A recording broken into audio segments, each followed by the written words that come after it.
جائیں گے. شاہ صاحب آگے آ جائے, شیویدر لے آئے.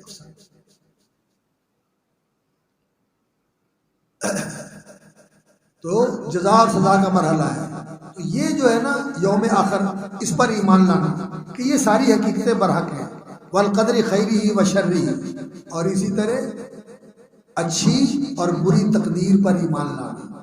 اچھی تقدیر وہ چیزیں جو انسان کے موافق ہیں, اور بری تقدیر وہ چیزیں جو انسان کے ناموافق ہیں. دونوں آتی ہیں زندگی کے اندر, اچھی چیزیں بھی آتی ہیں اور ایسی چیزیں بھی آتی ہیں جو ناموافق ہوتی ہیں, جن کے آنے سے انسان کو تکلیف ہوتی ہے. تو وہ ان دونوں پر ایمان لانا کہ یہ اللہ کی طرف سے مقدر ہے, یہ اللہ کی طرف سے فیصلہ شدہ ہے اور اللہ کی طرف سے لکھی گئی ہیں, اور اللہ کی طرف سے ہی میرے اوپر یہ پیش آئی. اس چیز پر ایمان رکھنا, اس کی تفصیل آگے آتی ہے. والدلیل علی هذه الارکان الستہ, اور ان 6 چیزوں کی دلیل, ان 6 چیزوں کی دلیل قرآن مجید کی یہ آیت ہے, یہ نقلی دلیل ہے. لیس البر ان تولوا وجوہکم, لیس البر ان تولوا وجوہکم قبل المشرق, لیس البر ان تولوا وجوہکم قبل المشرق والمغرب ولکن البر من آمن باللہ والیوم الآخر والکتاب والملائکۃ والکتاب والنبی. لیس البر ان تولوا وجوہکم, نیکی یہ نہیں ہے. بر جو ہے اس کا معنی ہوتا ہے کہ انسان وہ عمل کرے جو انسان کو اللہ رب العزت کا حق ماننے والا اور حق ادا کرنے والا بنا دے.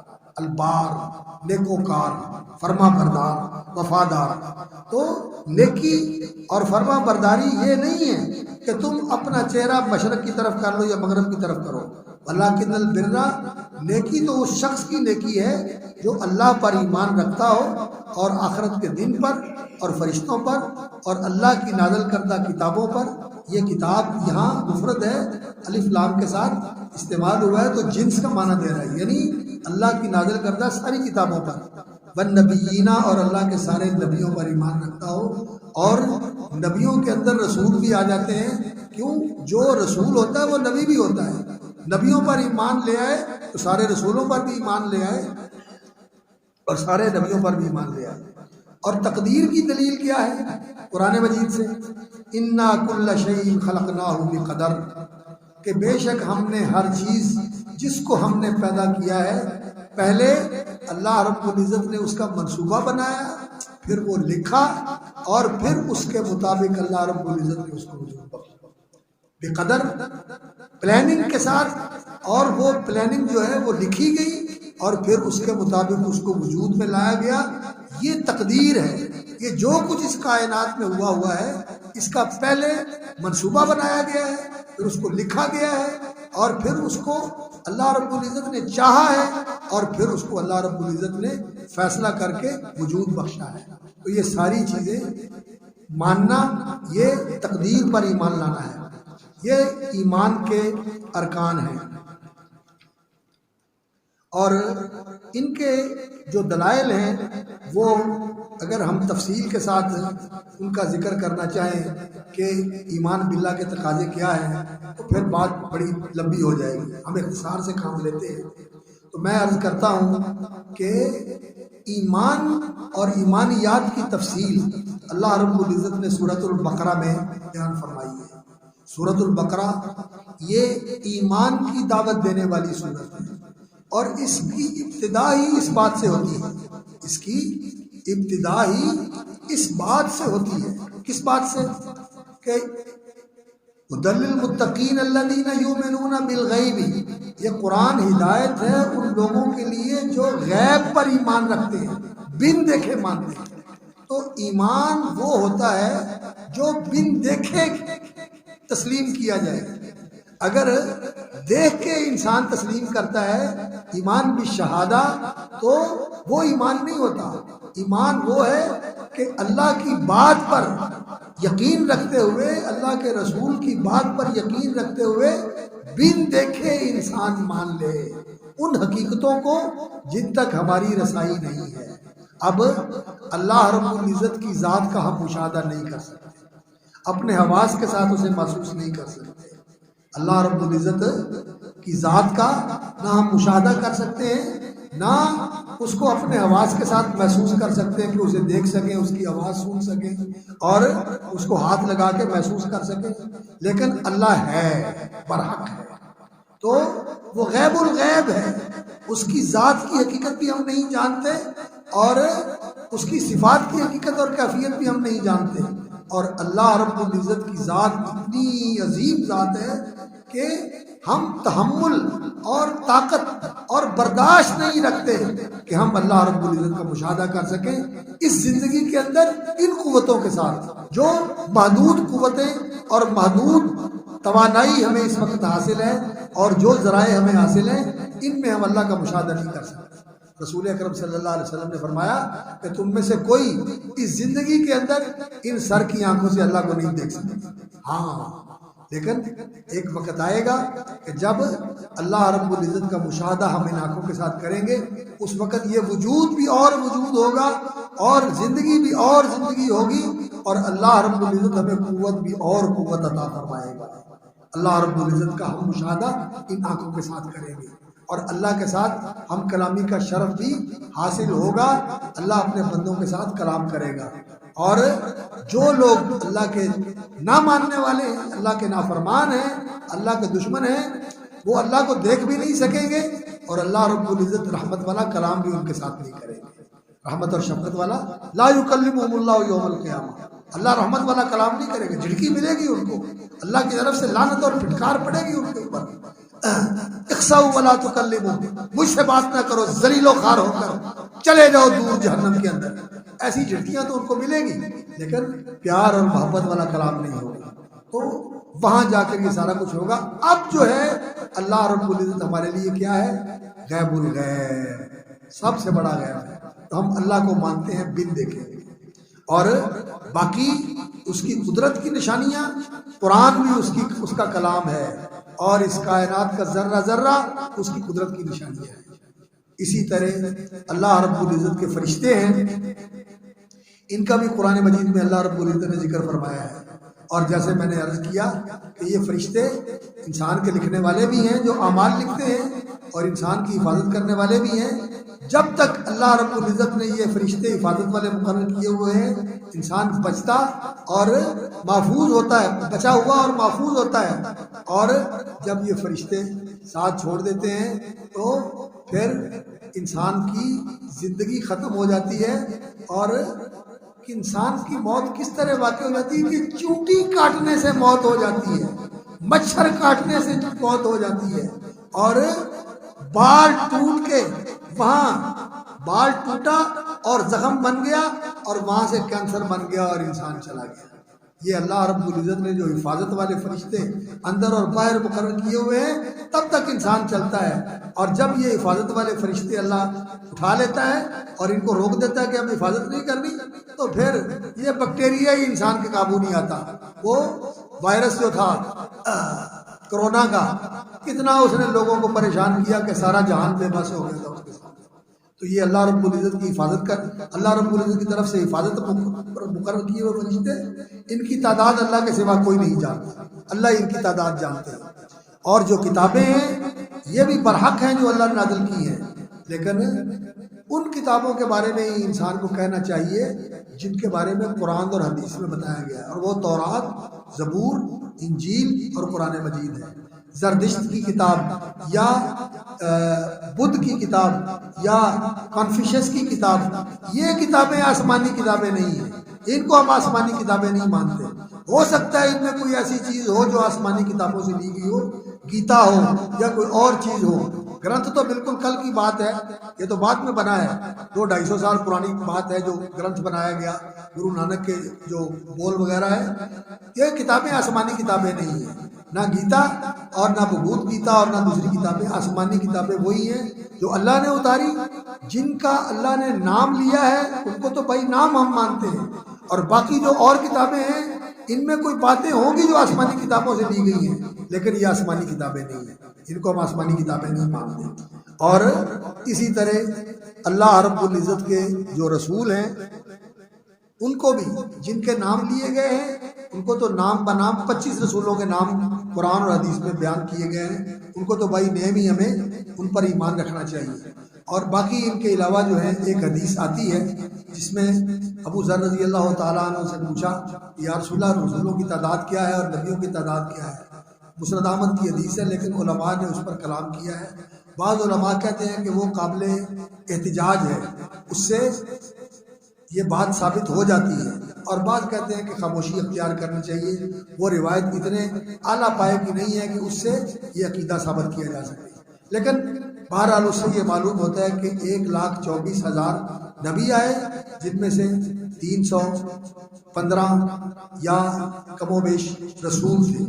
اللہ رب العزت نے یہ رسول بھیجے، تو نبی اور رسول آئے، اور اللہ نے قرآن مجید میں کیا کہا ہے؟ وَرُسُولًا قَدْ قَصَصْنَاهُمْ عَلَيْكَ وَرُسُولًا لَمْ نَقْصُصْهُمْ عَلَيْكَ، بہت سارے رسول ہیں جن کا ہم نے آپ پر ذکر کیا، وَرُسُولًا لَمْ نَقْصُصْهُمْ عَلَيْكَ، اور کچھ رسول ہیں جن کا ہم نے ذکر نہیں کیا۔ اور یہ حقیقت ہے کہ اللہ رب العزت نے فرمایا وَإِن مِّنْ أُمَّةٍ إِلَّا خَلَا فِيهَا نَذِيرٌ، کہ ہر امت کے اندر اللہ تعالیٰ کی طرف سے کوئی ڈرانے والا نبی یا رسول یا ان کا کوئی فرستادہ پہنچا ہے، اور اس نے ان کو جا کر بتایا ہے۔ اور آخرت جو ہے، یہ آخرت کا سب سے پہلا مرحلہ قبر ہے۔ قبر کے اندر جو کچھ ہوتا ہے، منکر نکیر، اور قبر کی راحت والی زندگی کہ جنت کا دروازہ کھول دیا جاتا ہے، جنت کا بچھونا بچھا دیا جاتا ہے، قبر کو وسیع کر دیا جاتا ہے، یہ ایمان بالغیب کی چیزیں ہیں، ان پر ایمان لانا چاہیے۔ آج کل مسلمانوں میں کچھ ایسے لوگ پیدا ہو گئے ہیں جو اپنے آپ کو بڑا موحد کہتے ہیں، اور وہ قبر کی جزا سزا کے منکر ہیں۔ وہ کہتے ہیں قبر بس ایک مٹی کا تودا ہے جس کے اندر انسان ہوتا ہے اور وہاں کچھ نہیں ہوتا۔ بات غلط ہے۔ قبر جو ہے یہ اسی زمین کے اندر بننے والی قبر کو قبر کہا جاتا ہے، اور ہر بندہ اس قبر میں جاتا ہے۔ کیوں؟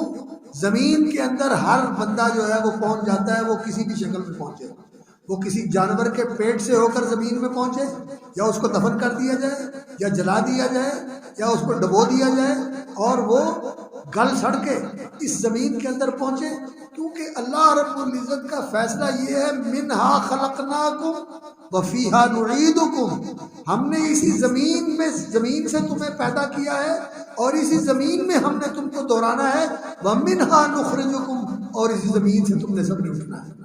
تو ہر بندہ زمین میں پہنچ جاتا ہے اور اس کی قبر بن جاتی ہے، اور یہ قبر کے اندر جو کچھ ہوتا ہے یہ ہمیں نظر تو نہیں آتا، ہمارے لیے تو وہ لاش پڑی ہوئی ہے اور اس کے اوپر تغیرات ہوتے ہیں، لیکن حقیقت میں وہاں بہت کچھ ہو رہا ہوتا ہے، آوازیں بھی آ رہی ہوتی ہیں اور حالات بھی ہوتے ہیں، ہم ان کا ادراک نہیں کرتے۔ رسول اکرم صلی اللہ علیہ وسلم نے فرمایا جو میں آوازیں سنتا ہوں اور جو میں منظر دیکھتا ہوں، اگر تم دیکھ لو تو تم مردوں کو دفن کرنا چھوڑو۔ تو قبر کے اندر جو کچھ ہوتا ہے اس کے اوپر ایمان لانا، یہ ایمان بالیوم الآخر کا ابتدائی حصہ ہے، اور اس کے بعد پھر قبروں سے لوگوں کو اٹھایا جائے گا اور اٹھا کے زندہ کیا جائے گا۔ اللہ کی بارگاہ میں لوگ پیش ہوں گے، اس طرح پیش ہوں گے کہ ننگے سر، ننگے بدن، ننگے پاؤں، اور کچھ پلے نہیں ہوگا، اور رشتے ناطے سارے ختم ہو چکے ہوں گے، اور انسان غیر مختون ہوگا، یہ ختنہ بھی ختم ہو جائے گا۔ انسان اسی طرح کما خلقناکم اول مرہ لقد جئتمونا فرادا کما خلقناکم اول مرہ، جیسے دنیا میں انسان آیا تھا اسی طرح قبر سے نکلے گا ننگے بدن۔ حضرت عائشہ نے پوچھا یا رسول اللہ، ایک دوسرے کو ننگے دیکھ کے انسان جو ہے نا شرم نہیں محسوس کرے گا؟ میں عائشہ وہ اتنا سخت دن ہوگا کسی کو اپنے ننگ کا اور دوسرے کے ننگ کا احساس ہی نہیں ہوگا کہ نبی حالت بڑا المناک اور بہت خوفناک دن ہوگا۔ اللہ کی بارگاہ میں پیش ہوں گے، اور پھر لوگوں کو لباس پہنائے جائیں گے، اور پھر لوگوں کو سواریاں دی جائیں گی۔ رسول اکرم صلی اللہ علیہ وسلم اور اسی طرح انبیاء کو لباس پہنایا جائے گا، پھر ان کو سواریاں دی جائے گی، اور پھر اسی طرح اہل ایمان کو بھی لباس پہنائے جائیں گے، نورانی لباس پہنائے جائیں گے، اور اس طرح اللہ رب العزت کی بارگاہ میں پیش ہونا ہے۔ تو یہ معاشر کی جتنی چیزیں ہیں، اور پھر اللہ کے سامنے حساب ہونا ہے، اللہ رب العزت نے پوچھنا ہے کہ زندگی کہاں لگائی، جوانی کہاں لگائی، جو علم تھا اس پر عمل کیا کیا، مال کہاں سے کمایا اور کہاں خرچ کیا، یہ سارے مرحلے برحق ہیں۔ اور اس کے بعد نامہ اعمال ملے گا دائیں ہاتھ میں اہل ایمان کو، اور کچھ لوگ ہیں جو سابقین ہوں گے، کچھ لوگ ہیں جو بغیر حساب کے جنت میں جائیں گے، اور کچھ لوگ ہیں جو جہنم میں جانے والے ہیں، اور اللہ رب العزت ان کو سزا دیں گے، اور کچھ لوگ ایسے ہوں گے جن کے ساتھ اللہ رب العزت بڑی رحمت کا معاملہ فرمائیں گے کہ اللہ تعالیٰ سارے لوگوں سے الگ کر کے ان کو اپنے قریب کر لیں گے، اور قریب کر کے اللہ رب العزت ان سے گناہوں کا اقرار لیں گے، اور کہیں گے کہ بندے تو نے یہ کام کیا، کہے گا یا اللہ کیا، بندے یہ تو نے کام کیا، یا اللہ کیا۔ یہ اللہ تعالیٰ اس سے اقرار لیں گے۔ جب وہ اقرار کرے گا اور سمجھے گا کہ میں نے تو اتنے گناہ کیے ہیں، اب تو میں مر گیا، اب میرے خلاف فیصلہ ہوگا اور مجھے سزا ملے گی، تو اللہ رب العزت رحمت سے اس کو اور قریب کر کے کہیں گے میں نے دنیا میں تیرا پردہ رکھا، مجھے شرمسار اور رسوا نہیں کیا، آج بھی میں نے تیرا پردہ رکھا، یہ میری تیری بات ہے، میں نے تیرے سارے گناہ معاف کر دیے، معاف ہی نہیں کیے، ان کو نیکیوں میں بدل دیا، جنت میں چلا جائے۔ اللہ اکبر۔ رسول اللہ صلی اللہ علیہ وسلم نے فرمایا، اور مسکرا پڑے، بندہ دلیر ہو جائے گا، بندہ کہے گا یا اللہ جت گناہوں کا تو نے اقرار کروایا اور میں نے کیا، میرے تو اور بھی گناہ تھے، فرمایا وہ بھی میں نے معاف کر دیے اور ان کو بھی میں نے نیکیوں میں بدل دیا۔ تو یہ جو چیزیں اللہ کے رسول صلی اللہ علیہ وسلم نے اور قرآن نے بیان فرمائی ہیں، ان پر ایمان لانا یہ ایمان بالیوم الآخر کا حصہ ہے، اور یہ ایمان بالآخرت اور آخرت پر ایمان اور یقین یہ ایسی چیز ہے کہ انسان کی زندگی کو بدل دیتی ہے۔ یہ آخرت کی فکر، آخرت پر یقین اور آخرت پر ایمان، یہ اگر انسان کے اندر ہو تو انسان کی زندگی کا رخ سیدھا ہو جاتا ہے۔ انا اخلصناہم بخالصۃ ذکر الدار، اللہ نے سورہ صاد کے اندر اپنے نبیوں کا ذکر فرمایا ہم نے ان کو نکھار دیا تھا، ان سے ساری علائشیں دور کر دی تھی ایک خالص کرنے والی چیز کے ساتھ، اور وہ کیا ہے؟ ذکر الدار، پچھلے گھر کی یاد۔ آخرت کی فکر جو ہے یہ انسان کو زندہ کرتی ہے، اور آج ہماری سب سے زیادہ خرابی کی وجہ یہی ہے کہ ہمیں موت اور آخرت بھولی ہوئی ہے۔ اللہ تعالیٰ ہمیں اس پر ایمان اور یقین کی توفیق عطا فرمائے۔ اور تقدیر جو ہے یہ اللہ رب العزت نے اپنے علم محیط کے ساتھ اس کائنات میں جو کچھ ہونے والا ہے اس کو پہلے جان لیا۔ اللہ نے پہلے جان لیا کہ یہ کچھ ہونا ہے، اس لیے کہ اللہ رب العزت عالم الغیب ہے، جو ہونے والا ہے اللہ کو پہلے پتہ ہے کیا ہونے والا ہے، اور جو ہونے والا تھا اس کو اللہ رب العزت نے لکھوا دیا۔ قلم کو کہا لکھ دے، حدیث میں آتا ہے کہ اللہ رب العزت نے زمین و آسمان کے پیدا کرنے سے 50,000 پہلے تقدیر لکھوا دی، اور اب یہ جو اللہ نے جانا اور اس کو لکھا، یہ اللہ کے پاس تو لکھا ہوا موجود ہے، لیکن ہم میں سے کسی کو پتہ ہے؟ کسی کو نہیں، نہ فرشتوں کو پتہ ہے اور نہ انسانوں کو پتہ ہے، یہ اللہ عالم الغیب کو پتہ ہے کیا لکھا ہوا ہے۔ تو پھر اس کے بعد اللہ رب العزت نے اس چیز کو پیدا کرنے کا ارادہ فرمایا کہ یہ چیز جو لکھی گئی تھی یہ وجود میں آئے، اور پھر اللہ رب العزت نے اپنی قدرت کاملہ کے ساتھ اس کو وجود بخشا۔ اب اس سارے چیز کو ایمان، اس پر ایمان رکھنا، اس کو قبول کرنا، اس کو تسلیم کرنا، یہ ایمان بالقدر ہے۔ اب جو انسان کو نعمت ملتی ہے یہ اللہ کے دینے سے ملتی ہے، اور یہ اللہ کے ارادے سے ملتی ہے، اور ملنے سے پہلے اللہ کو معلوم تھا، اور اللہ رب العزت نے اس کے دینے کا منصوبہ بنایا ہوا ہے۔ اور اگر کوئی تکلیف اور پریشانی آ جاتی ہے تو یہ بھی اللہ کو معلوم تھا اور اللہ نے لکھی ہوئی تھی، اور اللہ رب العزت کے ارادے اور اذن سے ہی یہ چیز آئی ہے، اور اللہ رب العزت نے اس کا فیصلہ فرمایا تو یہ میرے تک پہنچی ہے۔ اس لیے انسان کو اگر کامیابی ملے تو یہ اللہ کے دینے سے ملی ہے، انسان توازن میں رہتا ہے، اور اگر کوئی ناکامی آئی ہے تو یہ اللہ کی طرف سے آئی ہے، لکھی ہوئی تھی اس لیے پوری ہو گئی، انسان بے حوصلہ نہیں ہوتا۔ تقدیر پر ایمان لانا یہ انسان کو مضبوط رکھتا ہے، انسان کو توازن میں رکھتا ہے، وگرنہ خوشی سے موت ہو جاتی ہے اور غمی سے انسان خودکشی کر لیتا ہے۔ تقدیر پر ایمان ہو تو انسان توازن میں رہتا ہے اور اس کی زندگی برابر چلتی رہتی ہے۔ اور تقدیر کے مسئلے پر زیادہ بحث کرنا اور اس کی کھوج پرید میں لگنا اور اس کی جزئیات اور تفصیلات کو طے کرنے کی کوشش کرنا، یہ انسان کی گمراہی کا باعث بنتا ہے۔ موٹی موٹی چیز سمجھ لے اور اس پر ایمان رکھے، اور یہ بات یقین کے ساتھ رکھے کہ بندہ نہ مجبور ہے اور نہ ہی 100% مختار ہے۔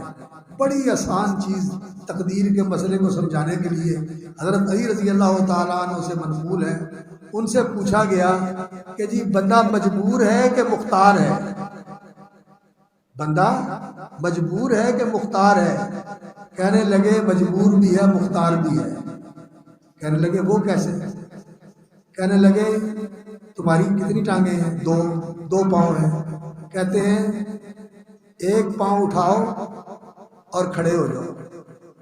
تو اس نے ایک اٹھایا اور کھڑے ہو گیا۔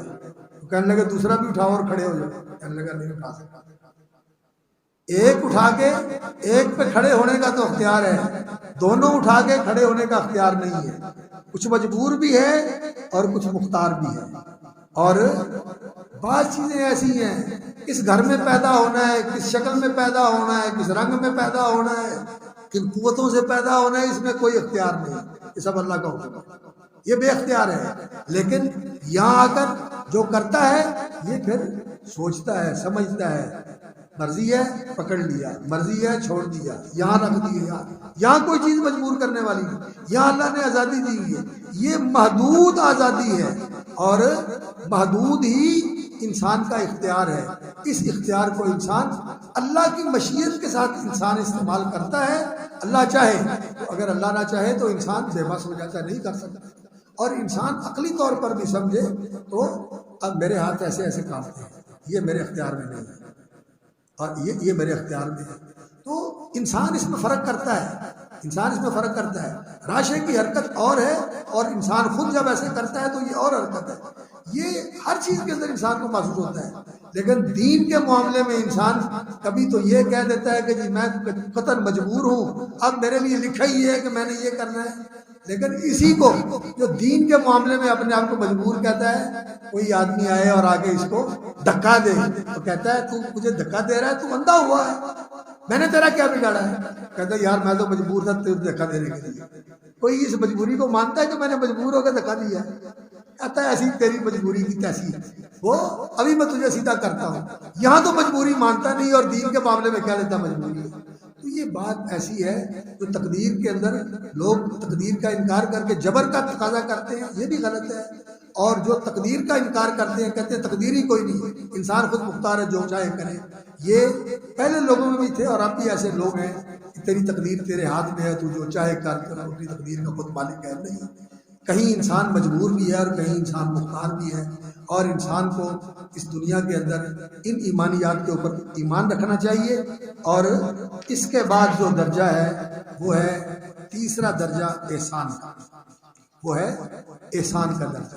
اچھا ایک بات اور جو ہے ایمان کے حوالے سے میں عرض کر دوں، یہ تو ایمان کی وہ چیزیں تھیں جن کے اوپر ایمان لانا ضروری ہے۔ ایمان باللہ، ایمان بالملائکہ، ایمان بالکتب، ایمان بالرسل، ایمان بالیوم الآخر اور ایمان بالقدر خیرہ و شرہ۔ یہ تو 6 ارکان ہیں ایمان کے۔ اللہ پر ایمان، فرشتوں پر ایمان، کتابوں پر ایمان، رسولوں پر ایمان اور یوم آخرت پر ایمان اور تقدیر پر ایمان۔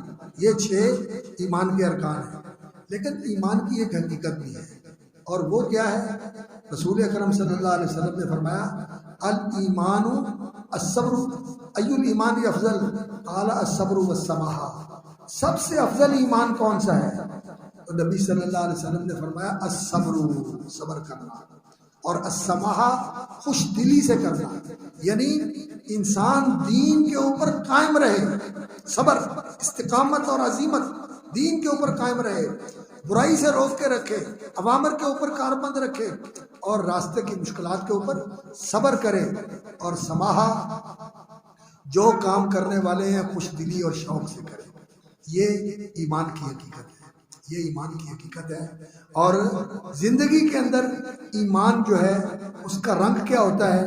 رسول اکرم صلی اللہ علیہ وسلم نے فرمایا المومن من امنہ الناس علی دمائہم و اموالہم۔ مومن وہ ہوتا ہے کہ جس سے کسی کو نہ اپنی جان کے لیے خطرہ ہو، نہ اپنے مال کے لیے خطرہ ہو، نہ اپنی عزت و آبرو کے لیے خطرہ ہو۔ ایسا آدمی جو مومن امن کا علم بردار ہوتا ہے، اس سے کوئی خطرہ نہیں ہوتا، وہ مومن ہوتا ہے، نہ جان کو خطرہ، نہ مال کو خطرہ، نہ عزت و آبرو کو خطرہ۔ مومن ایسا ہوتا ہے۔ اللہ رب العزت ہمیں ایسا مومن بننے کی توفیق عطا فرمائے۔ اور اس کے بعد جو درجہ ہے وہ ہے احسان کا درجہ، درجہ ہے احسان کا، المرتبۃ الثالثۃ الاحسان۔ اور کہتے ہیں کہ احسان جو ہے یہ ایک ہی رکن ہے، ایک ہی رکن ہے، یہ ایک ہی چیز ہے۔ احسن یحسن، احسان حسن سے نکلا ہے۔ احسان کا معنی ہوتا ہے کسی چیز کو خوبصورت اور اچھا بنانا، یعنی یہ جو دین ہے اس دین کے اندر حسن آ جائے، اس کے اندر خوبصورتی آ جائے، اس کے اندر بیوٹی آ جائے، دین کی بیوٹیشن یعنی اس دین کو خوبصورت بنانا وہ اس درجے کے ساتھ ہے۔ یعنی یہ ایسی چیز ہے، یہ اسلام میں بھی آتی ہے، ایمان میں بھی آتی ہے، اور یہ مقام جب انسان کو حاصل ہوتا ہے کہ وہ احسن عمل کے اندر احسان آ جاتا ہے، اس کا عمل حسن والا عمل بن جاتا ہے، تو پھر وہ محسن ہوتا ہے۔ اور اللہ رب العزت نے جو جنت ہے اس کا اعلیٰ درجہ محسنین کے لیے تیار کیا ہوا ہے۔ تو احسان کا رکن ایک ہی ہے، کہتے ہیں وہ کیا ہے؟ نبی صلی اللہ علیہ وسلم نے فرمایا ان تعبد اللہ کأنک تراہ فإن لم تکن تراہ فإنہ یراک۔ اور احسان یہ ہے کہ تو اللہ کی عبادت ایسے کرے جیسا کہ تو اس کو دیکھ رہا ہے، یعنی جس طرح مشاہدہ کرنے والا اور اس کے حضور کھڑے ہو کے عبادت کرنے والا توجہ اور انابت اور اخلاص اور پوری یکجہتی اور یکسوئی کے ساتھ عبادت کرے گا، اس طرح تیری عبادت بن جائے، یعنی تیرا ایمان اور یقین جو ایمان بالغیب ہے یہ ایسا بن جائے جیسے ایمان بالشہادہ ہوتا ہے کہ تو آنکھوں سے دیکھ رہا ہے۔ دیکھ نہیں سکتا انسان، تصور نہیں کر سکتا، تخیل میں نہیں لا سکتا، لیکن یقین ایسا ہو جائے گویا کہ دیکھ رہا ہے، گویا کہ دیکھ رہا ہے۔ اس طرح اللہ کی عبادت کرے، اور عبادت جو ہے نماز بھی ہے، اور عبادت ساری زندگی ہے، ساری زندگی اللہ کی عبادت ہے۔ نماز بھی خشوع کے ساتھ پڑھے، زکوٰۃ بھی محبت کے ساتھ دے، اللہ کو دے رہا ہوں۔ اور حدیث پہ آتا ہے جب صدقہ دیتے ہو تو وہ اللہ کے ہاتھ میں رکھتے ہو، اللہ اس کو پالتا ہے، بڑھاتا ہے، کھجور کو اور پہاڑ بنا دیتا ہے، اور تیری تھوڑی سی چیز کو ایسے پالتا ہے جیسے تم اپنے گھوڑے اور اونٹ کے بچے کو پالتے ہو۔ تو اللہ رب العزت کے ہاتھ میں چیز رکھی جاتی ہے۔ ان چیزوں کا انسان اتنا استحضار اور اتنا شعور اپنے اندر بیدار کرے کہ انسان اس کو بالکل ایسے محسوس کرے جیسے حصی چیزیں ہوتی ہیں، یقین کی وجہ سے۔ یہ احسان کا ایک درجہ ہے۔ فَإِن لَمْ تَكُنْ تَرَاهُ فَإِنَّهُ يَرَاكَ۔ اور اگر انسان اس درجے پہ نہیں ہے کہ اس کو ایسے محسوس کر رہا ہے جیسے میں دیکھ رہا ہوں، تو اس میں تو کوئی شبہ اور اس میں کوئی شک ہی نہیں ہے کہ اللہ رب العزت تو مجھے دیکھ رہا ہے، میں جہاں کھڑا ہوں جیسی میری حالت ہے، جو میں کر رہا ہوں اللہ مجھے دیکھ رہا ہے۔ تو جب کوئی دیکھ رہا ہو تو پھر بھی تو انسان صحیح کام کرتا ہے نا۔ کیمرے کی آنکھ آپ کو دیکھ رہی ہے، اور وارڈن راستے میں کھڑا ہوا ہے، اشارہ نہیں توڑنا، اور پولیس والے جو ہیں وہ واچ کر رہے ہیں، کوئی مخالفت نہیں کرنی۔ تو جب وہ دیکھ رہے ہیں تو انسان پابندی کرتا ہے، تو فرق تو دونوں میں کوئی نہ ہوا۔ وہ ایک استشعار اور ایک استحضار ہے کہ مجھے اس کا دھیان ہے، میں اس کی فرما برداری کر رہا ہوں۔ اور پھر اس سے نچلا درجہ یہ ہے کہ وہ مجھے دیکھ رہا ہے، مجھے اس کی فرما برداری بڑی ذمہ داری کے ساتھ اور بڑی مستعدی کے ساتھ اور بہت زیادہ چوکس ہو کر اور بہت زیادہ ذمہ دار ہو کر اس کی فرما برداری کرنی چاہیے، اس میں کوتاہی نہیں کرنی چاہیے۔ اور اللہ رب العزت نے فرمایا ہے ان اللہ مع الذین اتقوا والذین هم محسنون۔ تو احسان ایک مقام ہے دین کا جو سب سے اونچا مقام ہے۔ اللہ تعالیٰ تقوی شعاروں کے ساتھ ہے، اور اللہ رب العزت ان لوگوں کے ساتھ ہے جو اپنے کاموں میں احسان کرنے والے ہیں۔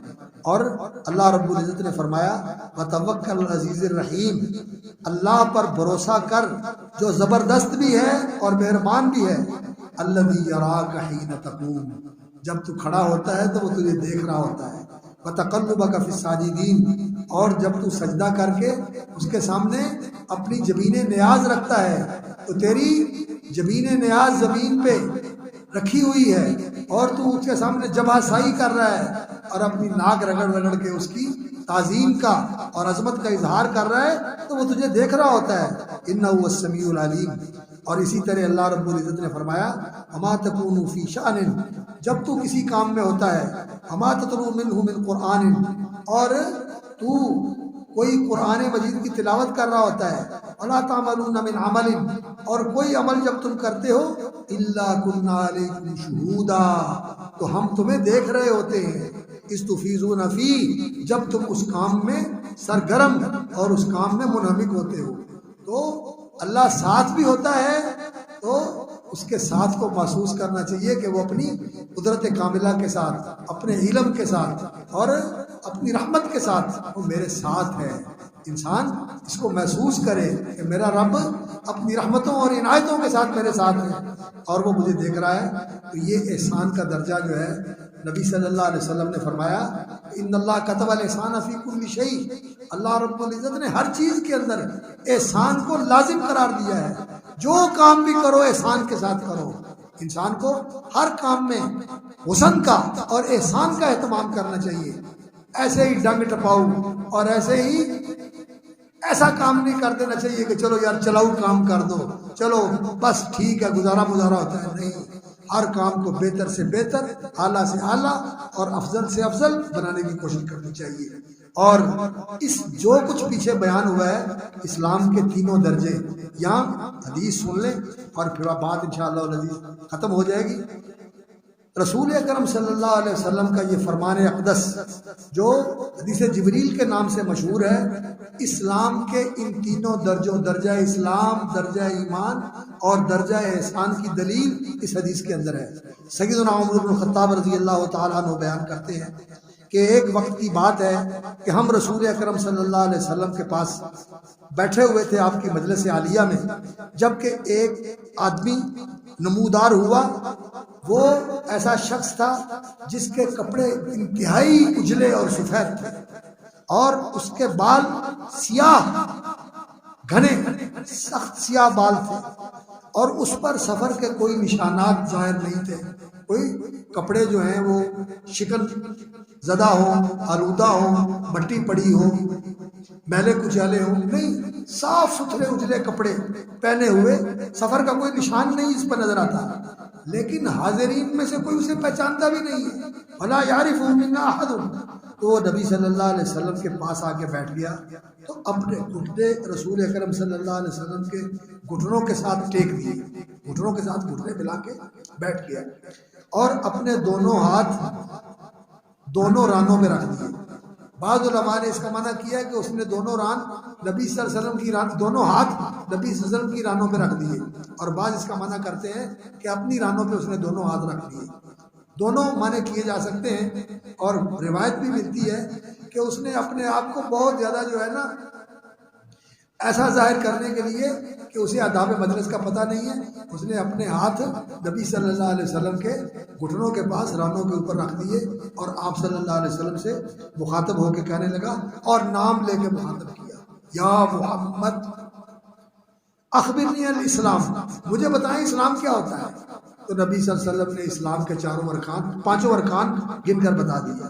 فرمایا اسلام یہ ہوتا ہے کہ تو اس بات کی گواہی دے کہ اللہ رب العزت کے سوا کوئی برحق معبود نہیں اور محمد صلی اللہ علیہ وسلم اللہ کے رسول ہیں، یہ شہادت، اور نماز قائم کرے، نمبر 2، نمبر 3 زکوٰۃ دے، نمبر 4 روزے رکھے، اور اگر اللہ رب العزت سفر کی ہمت دے اور وسائل دے تو بیت اللہ کا حج کرے۔ یہ 5 رکن اسلام کے ارکان ہیں۔ تو کہنے لگا آپ نے سچ کہا۔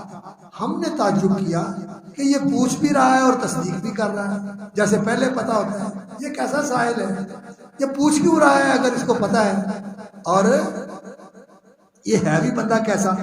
پھر کہنے لگا اخبرنی عن الایمان، مجھے ایمان کے بارے میں بتائیں۔